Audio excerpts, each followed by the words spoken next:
الله من شرور أنفسنا ومن سيئات أعمالنا فمن يهده الشيطان الرجيم يا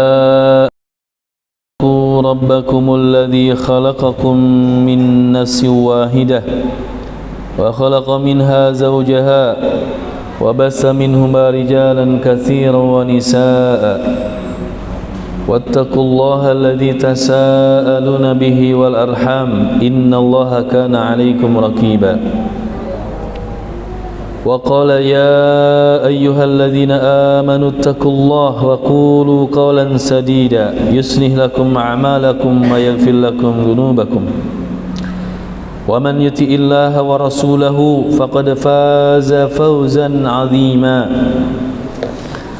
فإن أصدق الحديث كتاب الله وخير الهدي هدي محمد صلى الله عليه وسلم وشر الأمور محدثاتها فإن كل محدثة بدعة وكل بدعة ضلالة وكل ضلالة في النار. Para jamaah yang dimuliakan Allah Subhanahu wa taala, senantiasa kita membasahi lidah kita dengan bersyukur dan berzikir kepada Allah Subhanahu wa taala atas segala anugerah limpahan karunia yang Allah berikan kepada kita, yang tidak terbatas, tidak terhitung. Nikmat sehat, nikmat sempat, dua nikmat dari Allah Subhanahu wa taala yang Nabi kita yang mulia alaihi salatu wasallam wanti-wanti. Banyak manusia yang tertipu, tidak menggunakannya dalam rangka taat dan ibadah kepada Allah Subhanahu wa taala. Nikmatani maghbunun fihi makasirun minan nas, as-sihhatu wal faragh. Dua nikmat yang manusia banyak tertipu, nikmat sehat dan nikmat sempat.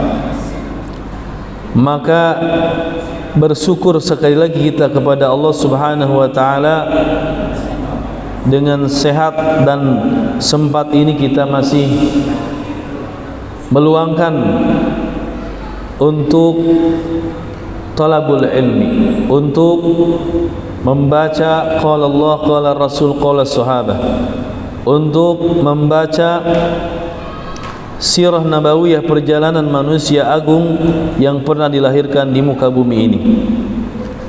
Maka mudah-mudahan pekerjaan ini, amalan ini Allah Subhanahu wa taala berikan keberkahan kepada kita, diberikannya ilmu yang bermanfaat. Dan itu doa kita setiap hari, setiap pagi, Allahumma inni as'aluka ilman nafi'an. Bagaimana kita bisa mendapatkan ilmu yang dengan itu menjadi dasar dan pijakan kita serta keyakinan kita di dalam beribadah kepada Allah Subhanahu wa taala. Salawat serta salam senantiasa kita sampaikan kepada Nabi kita yang mulia Nabi Muhammad sallallahu alaihi wasallam. Wa qad tarakana ala mahajjatil bayda lailiha kanahariha la yazigu anha illa halik. Yang telah meninggalkan kita umatnya dalam keadaan terang benderang dan tidak ada yang berpaling dari sunnah beliau kecuali akan binasa.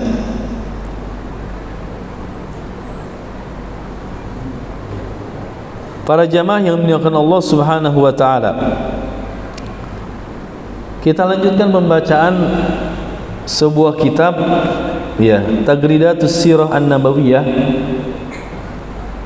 Dan kemarin kita sudah masuk ke pembahasan bahwa Rasul alaihi wassalam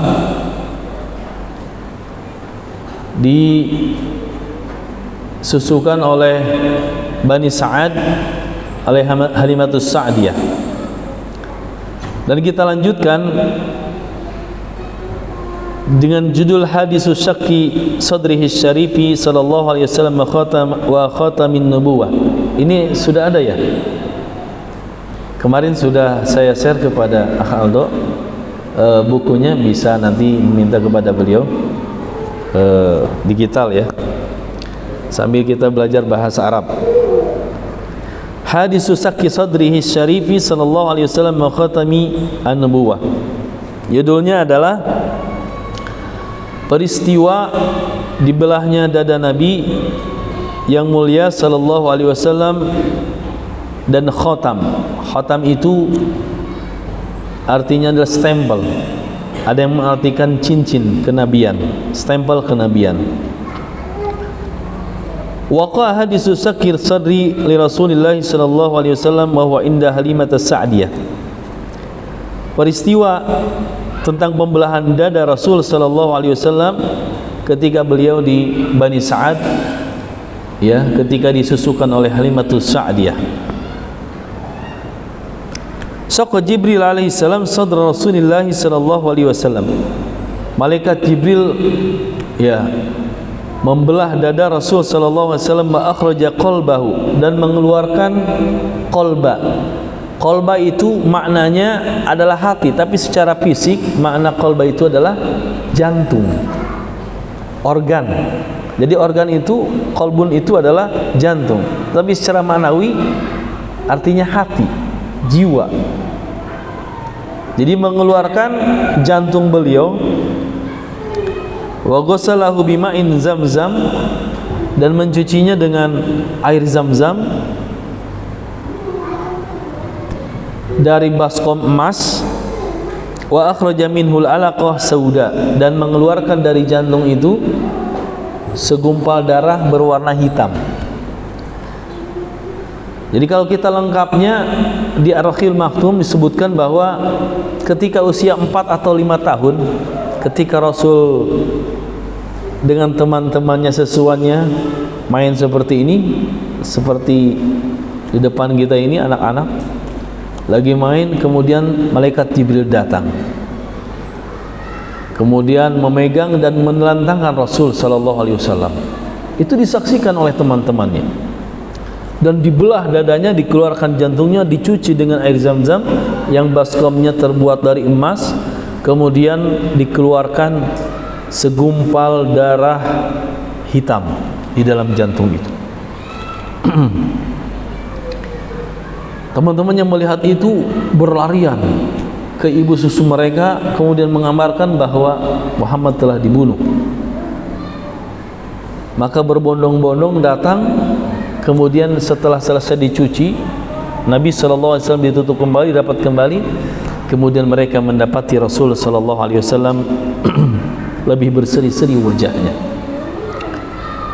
Summa khatama Jibril alaihi salam zahra Rasulillah sallallahu alaihi wasallam bi khatamin nubuwah.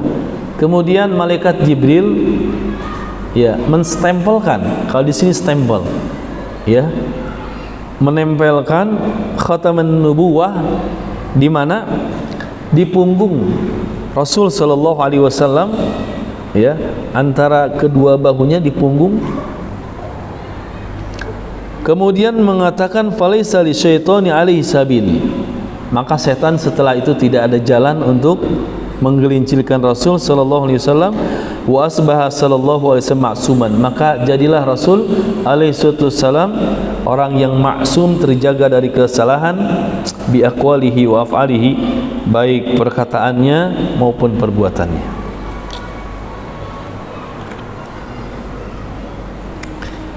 Khatamun nubuwati ibaratun an lahmatin zaidatin fi zuhri Rasulillah sallallahu alaihi wasallam bi zai qalbihi.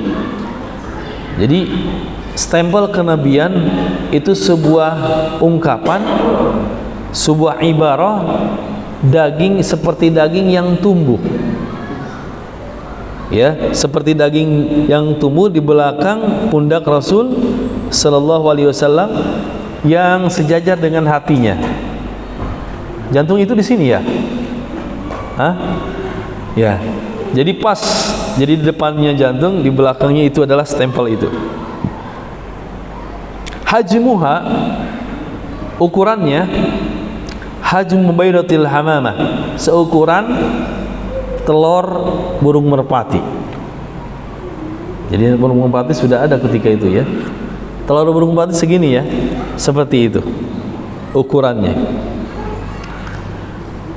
Qala Jabir bin Samurah radhiyallahu anhu, ra'aitu khataman fi zuhri Rasulillah sallallahu alaihi wasallam ka'annahu baydatu hamamin, rawahu Muslim. Jabir bin Samurah, sahabat yang mulia Jabir bin Samurah radhiyallahu anhu, beliau berkata, aku melihat khatam di punggung Rasul sallallahu alaihi wasallam. Khatam itu seperti tadi apa? Telur burung merpati, baydatu hamamin. Dan ini juga yang menjadi ciri yang dikenal oleh rahib di Bukhara nanti, ya, bahwa khatam an-nubuwah ini, stempel kenabian ini atau cincin kenabian ini juga terdapat di dalam kitab-kitab orang Yahudi. Makanya nanti ketika perjalanan ke Syam dengan Abu Thalib, itu Bukhaira seorang pendeta Yahudi mengetahui ciri bahwa Nabi sallallahu alaihi wasallam itu adalah seorang nabi dari ada stempel kenabian di pundaknya. Dan juga ketika lewat itu pohon dan batu sujud kepada Nabi sallallahu alaihi wasallam. Para jamaah sekalian, di buku ini pointer-pointer saja disebutkan, maka kita akan begitu juga membaca dan kita perlu jelaskan sedikit, kita jelaskan. Kita lanjutkan. Berikutnya wafatu Aminah ummi Nabi sallallahu alaihi wasallam. Wafatnya Aminah ibunda Nabi sallallahu alaihi wasallam. Jadi ketika peristiwa pembelahan dada itu, Halimatus Sa'diyah merasa khawatir terhadap keselamatan Nabi sallallahu alaihi wasallam. Maka dengan berat hati beliau mengembalikan kepada ibunya. Ketika itu usia 4 tahunan, ya. Kembalikan kepada ibunya Aminah. Kemudian dan hidup bersama ibunya sekitar 2 tahun. Selama 6 tahun itu belum pernah menziarahi kuburan Abdullah suaminya atau bapak Nabi SAW. Maka ada kerinduan untuk menziarahi kuburan Abdullah, ya, suami dari Aminah. Di mana kuburannya? Ketika itu meninggal di mana Abdullah? Di Yasrib. Yasrib itu sekarang Madinah. Sementara Aminah dan Rasul tinggal di Mekah. Berapa kilo Mekah Madinah? Ada yang pernah umroh, ya? Berapa kilo? Ya, sekitar 400-an kilo. 400 kilo. Kalau sekarang pakai mobil atau pakai bis sekitar 4-5 jaman. Jadi kecepatan mobilnya 100 kilo.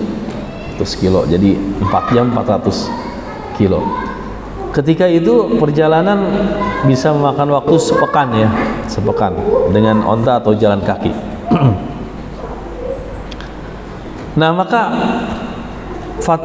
Aminah ini memutuskan untuk menziarahi kuburan suaminya Abdullah di Yasrib, Mekah sekarang. Kemudian hal ini disetujui oleh Abdul Muttalib, kakek Rasul sallallahu alaihi wasallam. Maka berangkatlah Aminah Rasulullah yang ketika itu usia 6 tahun dengan Ummu Aiman, yang mana itu adalah budak dari Aminah. Berangkatlah 3 orang ini ke Yasrib untuk menziarahi kuburan Abdullah. Sampai di Yasrib, kemudian tinggal di Yasrib selama 1 bulan. Setelah itu memutuskan untuk pulang ke Mekah.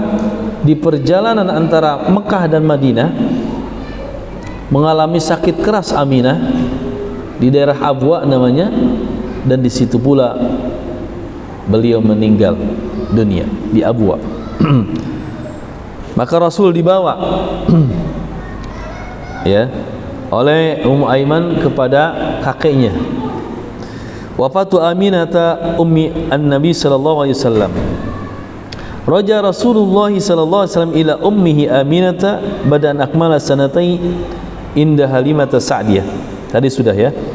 Jadi Rasul kembali kepada ibunya Aminah setelah 2 tahun bersama Halimah Sa'diyah. Tuwfiyat Aminatu wa umruhu Rasulullah sallallahu alaihi wasallam 6 sanawat. Ibunya meninggal usia Rasul 6 tahun. Subhanallah ya, 6 tahun, kelas 1 SD. Bapaknya meninggal ketika beliau masih di dalam kandungan. Kemudian ibunya meninggal ketika usia 6 tahun. Maka setelah itu kafalatu jaddihi Abdul Muttalib, beliau hidup di dalam kafalah, pengawasan atau ya,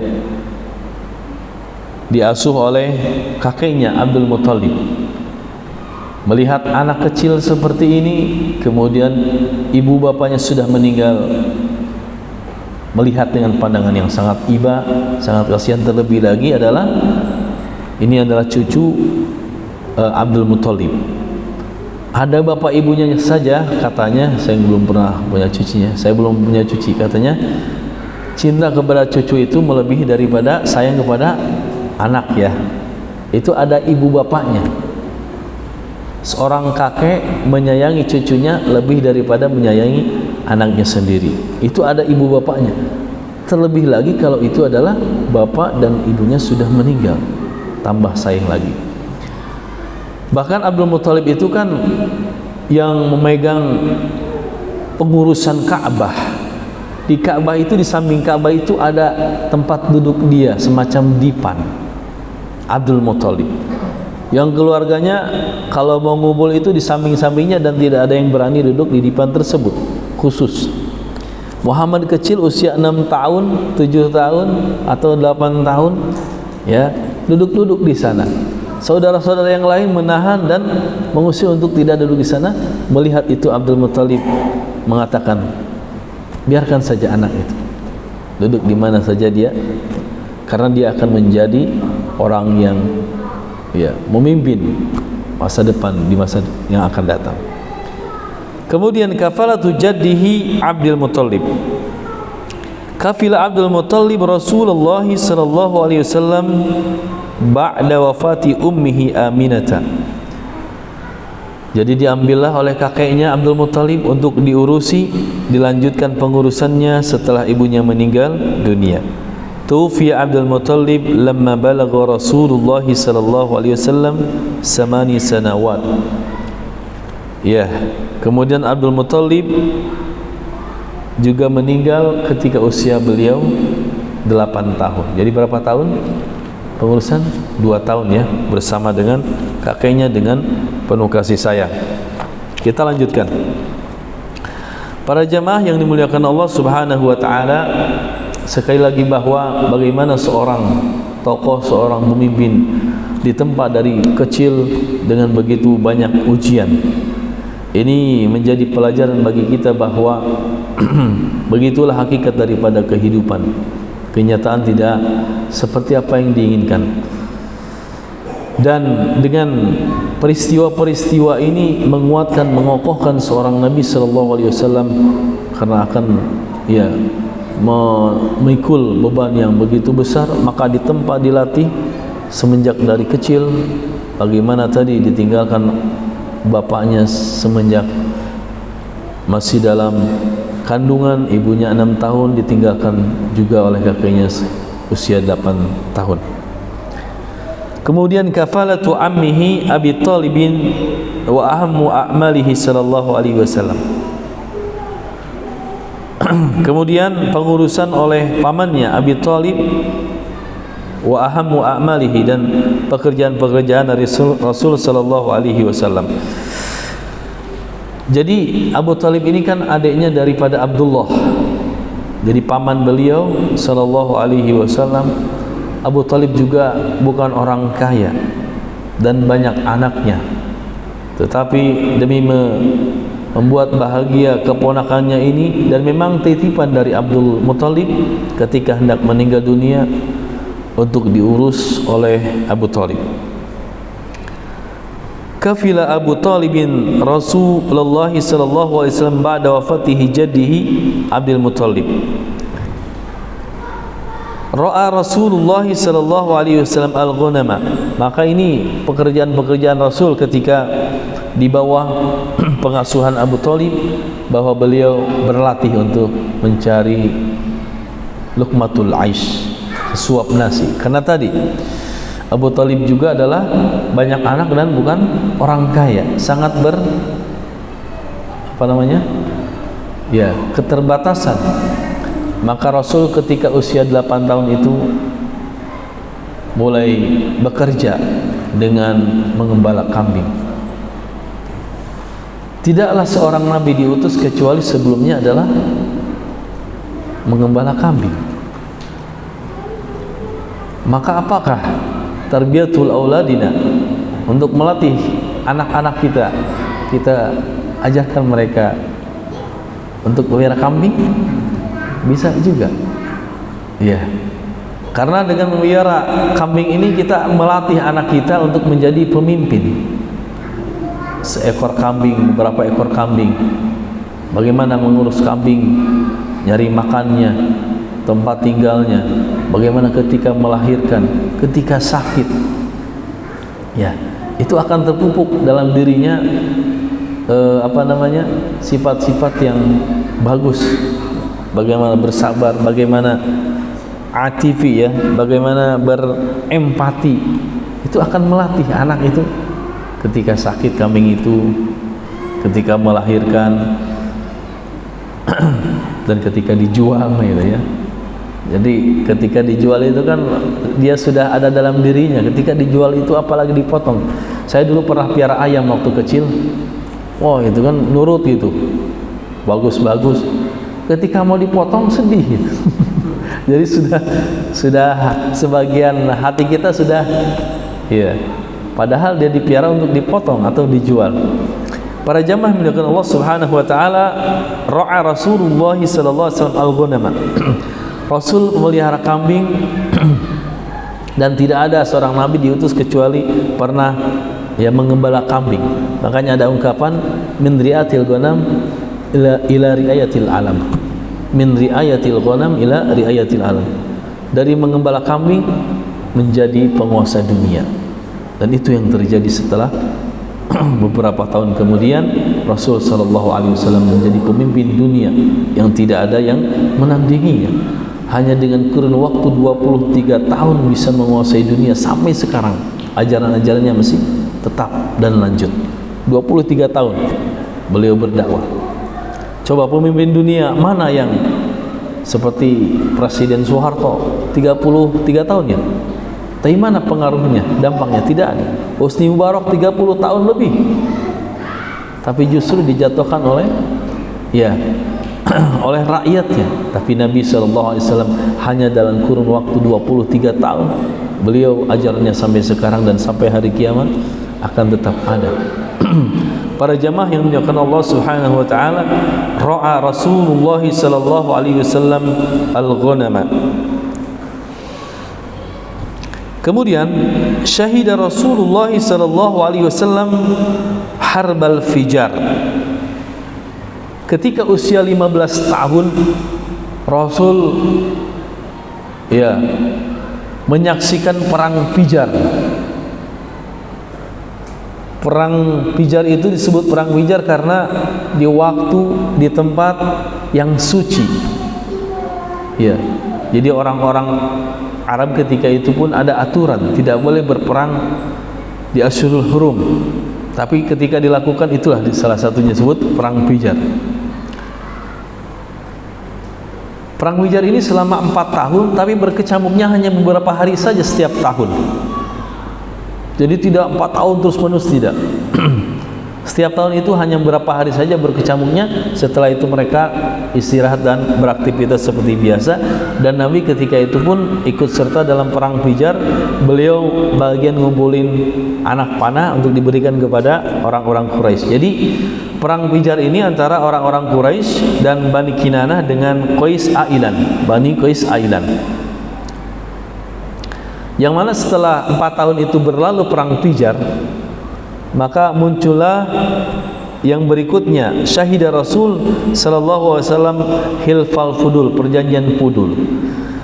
Perjanjian Fudul ini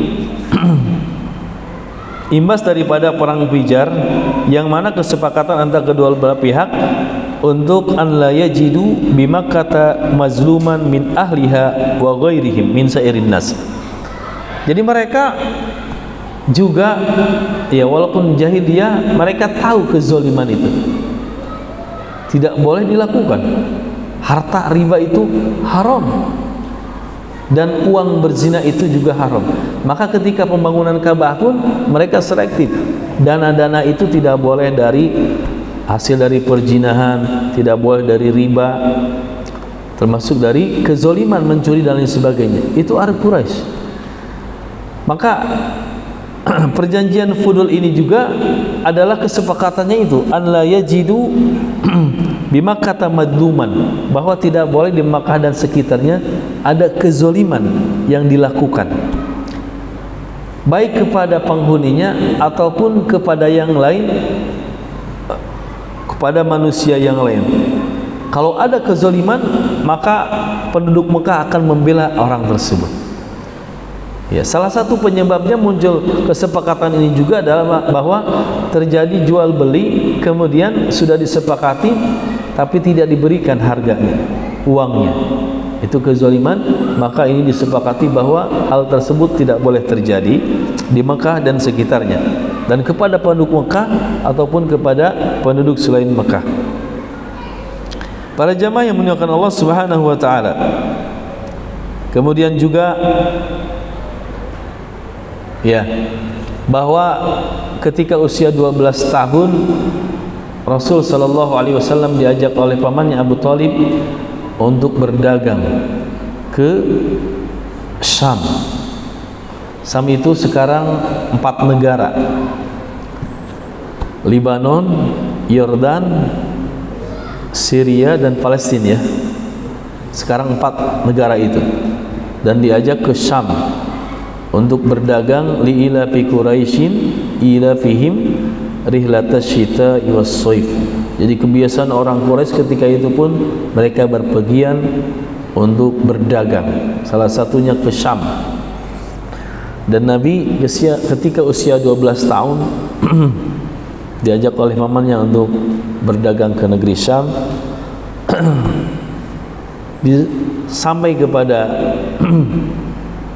kota di Syam ini, maka mereka berjumpa dan disambut oleh Buhairah, seorang pendeta Yahudi, dan diberikan jamuan makan dan sebagainya.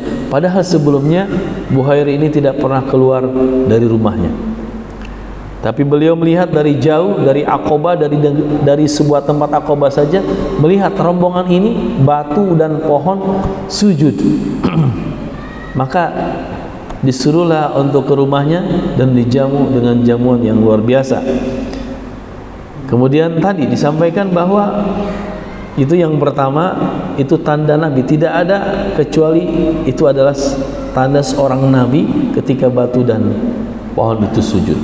Yang kedua, Buhairah melihat khataman nabiyyin tadi, stempel kenabian di pundak Rasul sallallahu alaihi wasallam, kemudian memegang tangan Abu Thalib supaya Nabi Muhammad dipulangkan karena khawatir akan diapakan oleh orang-orang Yahudi, karena orang Yahudi juga pasti tahu ciri-ciri tersebut.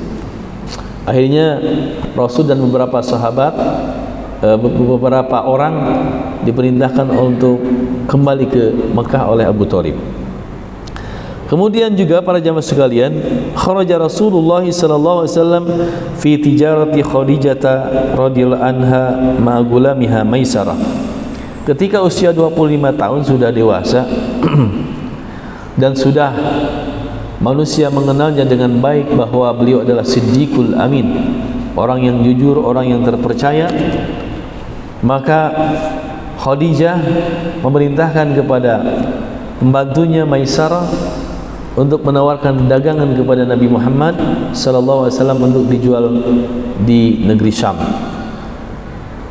Maka berangkatlah Rasul dengan pembantunya Khadijah yang bernama Maisarah. Maisarah ini nama seorang laki-laki, bukan perempuan. Kalau di Indonesia Maisarah seorang perempuan. Dan saya pernah dengar dulu waktu SD ketika acara Maulid Nabi, ketemu dengan Maisarah itu, seorang perempuan. Tidak, Maisarah itu adalah pembantu Khadijah dan seorang laki-laki diperintahkan untuk mengawasi, mengamati dan memberikan laporan bagaimana tindak tanduk seorang Muhammad sallallahu alaihi wasallam. Maka berjalanlah menuju negeri Syam untuk berjual dan mendapatkan keuntungan yang besar. Dan dilaporkan hal ini oleh Maisarah kepada Khadijah, dan Khadijah tertarik kepada Nabi Muhammad sallallahu alaihi wasallam.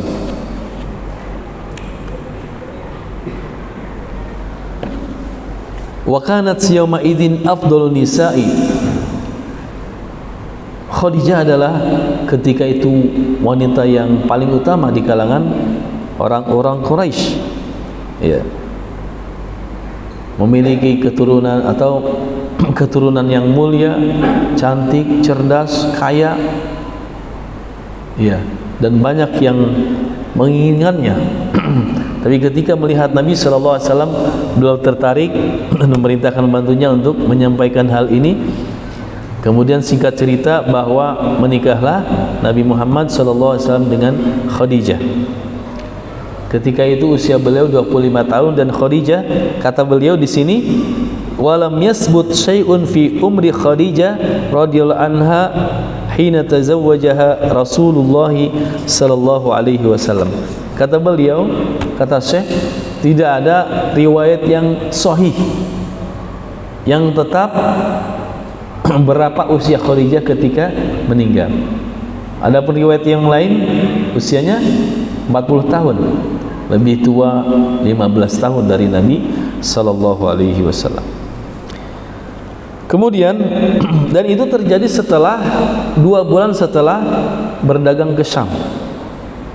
Beliau memberikan ya mahar itu, wa asdaquha 20 bukrah. Rasul sallallahu alaihi wasallam berikan mahar sejumlah 20 onta muda, 20 onta muda.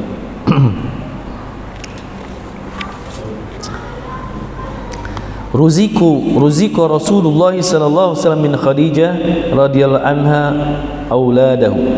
Rasul diberikan rezeki anak dari pernikahan dengan Khadijah ini ada 6. Yang pertama Al-Qasim, kedua Zainab, ketiga Ruqayyah, keempat Ummu Kulthum, kelima Fatimah, dan keenam Abdullah.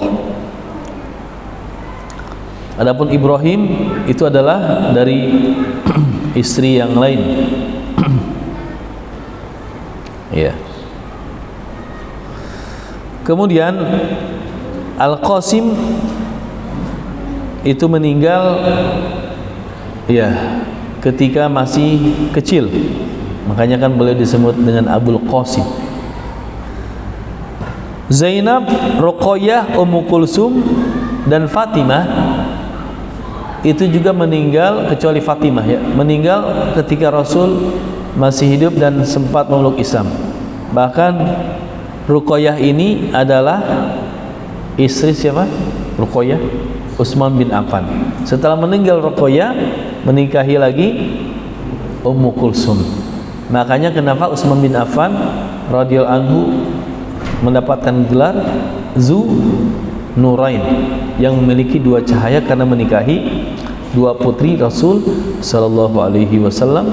Yang pertama Ruqayyah meninggal, kemudian menikahi Ummu Kulsum. Abdullah juga meninggal ketika kecil, dan Abdullah digelari dengan At-Tayyib, At-Tahir.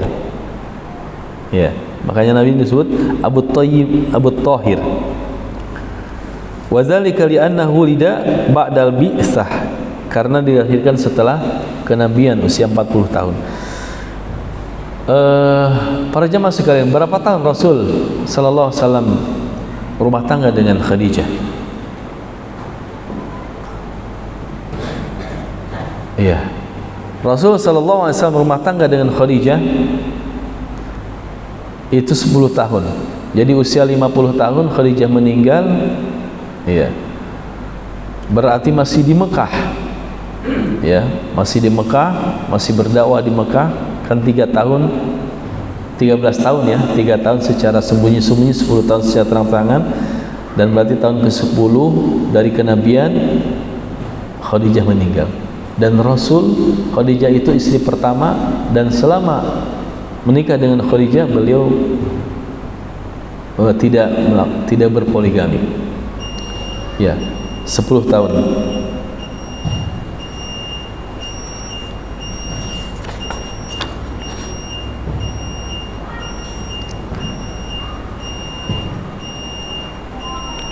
Baik, karena sudah masuk sholat waktu Isya, mungkin ada pertanyaan? Ada yang mau ditanyakan? Sampai di sini kita berhenti syuhuduhu sallallahu alaihi wasallam bina al-Ka'bah. Insyaallah kita lanjutkan di bulan yang akan datang. Kalau ada pertanyaan silakan. Ada yang mau ditanyakan sekitar materi yang kita sampaikan? Kalau tidak ada, kita cukupkan dengan kafaratul majlis. Semoga bermanfaat. Subhanaka Allah bihamdika asyhadu an la ilaha illa anta astaghfiruka wa atubu ilaik. Assalamualaikum warahmatullahi wabarakatuh.